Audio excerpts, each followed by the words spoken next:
start with you on the next question and ask if you support or oppose the earmark process of the appropriations bills, and if I guess the next question is, what if the earmark would be a benefit to an industry locally, such as the aviation industry?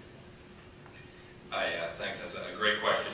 I have, from the very beginning of my campaign, talked about the corrupting nature of earmarks.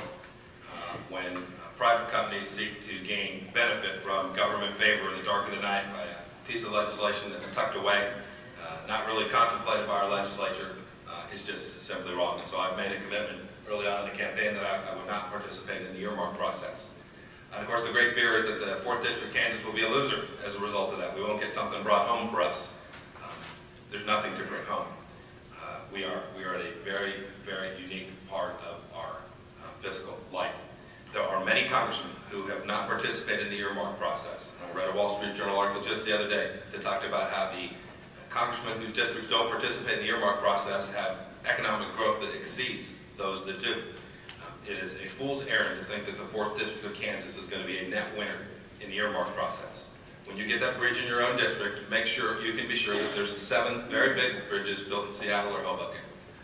It is not a spending solution that is going to bring prosperity to the 4th District of Kansas. It's freedom and liberty, small government. Get out of the way. Let entrepreneurs and business people grow their businesses. They don't need help. They don't need a handout. I've been endorsed by the CEOs of Cessna, Beechcraft, Learjet, Bombardier, and Spirit.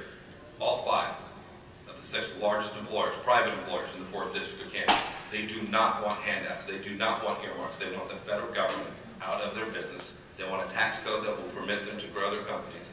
And they want to be left alone. Thanks, Tim. There's no doubt we absolutely need reform of the earmark system. Bridges to nowhere, I think, offend the sensibilities of all people, and it's not a partisan affliction. There has been overspending and abuse of the earmark process.